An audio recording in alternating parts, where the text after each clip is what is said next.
now that we got just the general idea that we want to keep our feet separate, right?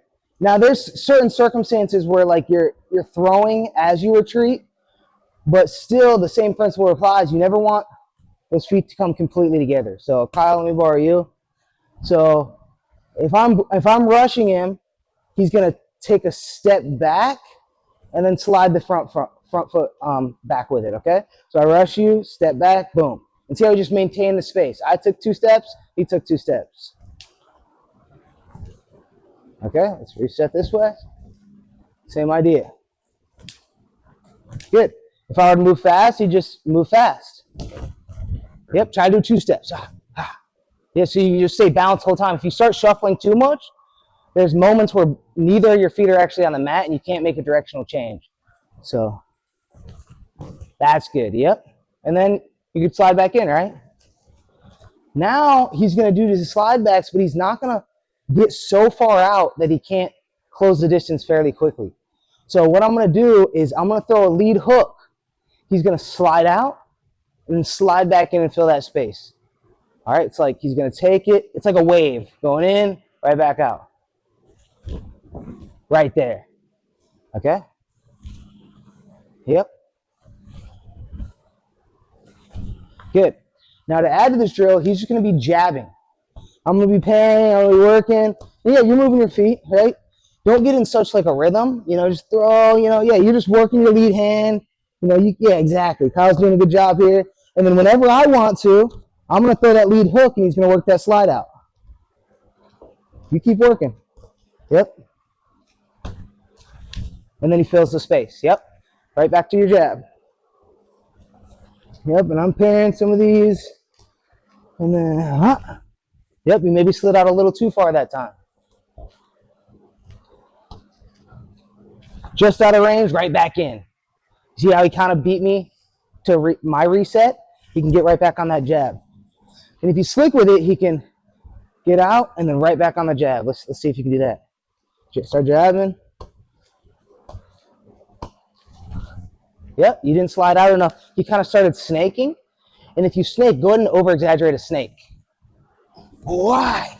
You can really crack that leg, or go ahead and exaggerate the snake. He's giving me the leg for MMA. So we want to move, we want to keep our feet underneath our shoulders. We never want to be out here, MMA, that single leg is going to get snatched, or he's going to blast your leg. In boxing, that's okay, right? Because they're not going to, attack your legs. But in MMA, we got to be careful of this. If you're going to do a pull, you're going to have to bring both feet and then bring them back forward. So here we go, work that jab. Right back in. Do it to me. Let me work. So I'm going to throw the jab. Yep, and then you throw the lead hook. Then I'm right back in. And I'm right back in. Does that make sense? So we're just sliding out of range. Both feet are moving. Last thing I want to know is make sure that this heel is turned up. You don't want it to be out this way because you're not going to be able to spring back in as well. All right, if you look at guys who have a lot of forward power, like the Ilia Toporias, their feet are almost like turned in because you can really generate some big power forward. If you're too squared up like this or too much like this, you can't really generate that quick explosive power forward. And when you're working pulls, you need to be able to go in and out pretty quickly. So let's go ahead and work again for the lead hook.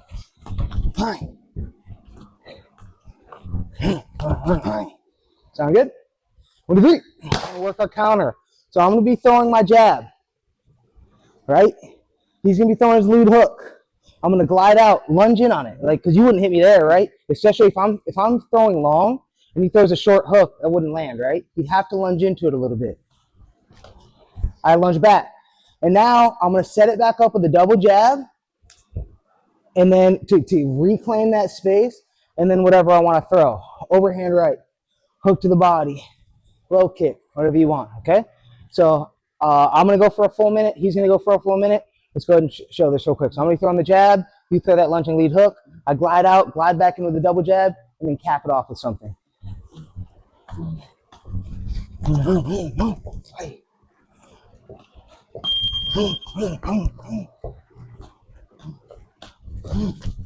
That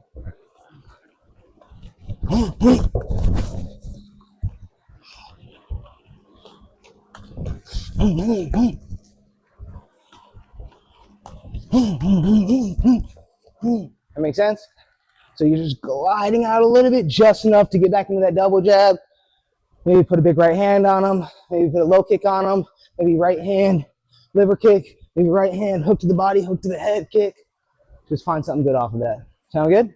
But really just work smooth glides. Sound good?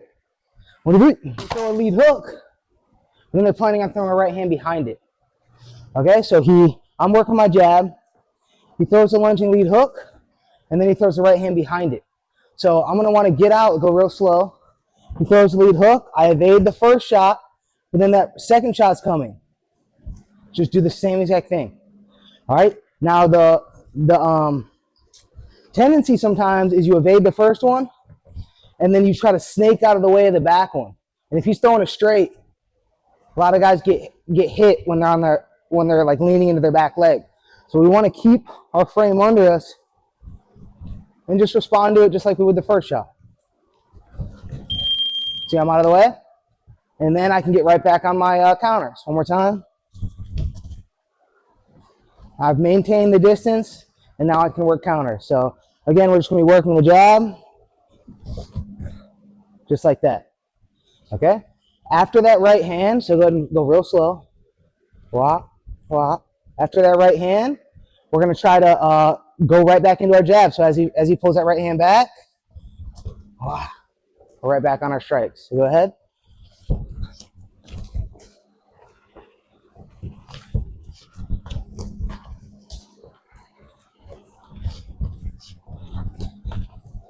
Does that make sense? So we're just still working that kind of wave motion. As the person who's throwing the lead hook cross, good form. Step with the lead hook. Now you're going back. Step with the lead hook. Step with the cross. And then you're out of position, and he can find you. Sound good? So you're throwing the jab now. Yep, I'm working.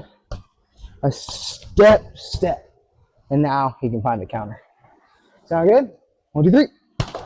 What's up, everybody? Does your wrestling defense suck? We're here to change that, okay? Today, we are announcing our defensive wrestling instructional. We're going to give you everything you need in your toolbox to defensively wall wrestle, right? MMA's changed. It's not just the better wrestler that wins, it's who knows how to use the fence that wins these wrestling exchanges. When your back is against the fence, how are you going to sprawl, right? That is the primary defensive tool for a wrestler. And if you can't sprawl, you're not gonna defend the takedown, right? So we need hooks, we need underhooks, we need shoulder dominance, we need to know where to point our feet, and we have that all for you in this amazing instructional. It's only $5 on our Patreon. We show you how to defend single legs, double legs, body locks, how to get back up when you've been grounded, and much, much more. We will see you guys there. Make sure you get it, and let us know what you think. Baby, you cannot put it and replace it. Baby, you cannot put it and replace it. Wait, baby, you cannot put it and replace it. Baby, you cannot put it and replace it. Wait, baby, you cannot replace it. Wait, baby, you cannot put it and replace it. Wait, baby, you cannot put it and replace it. Baby, you cannot put it and replace it. Wait, baby, you cannot put it and replace it. Baby, you cannot put it and replace it. Wait, baby, you cannot put it and replace it. It's all in my mind.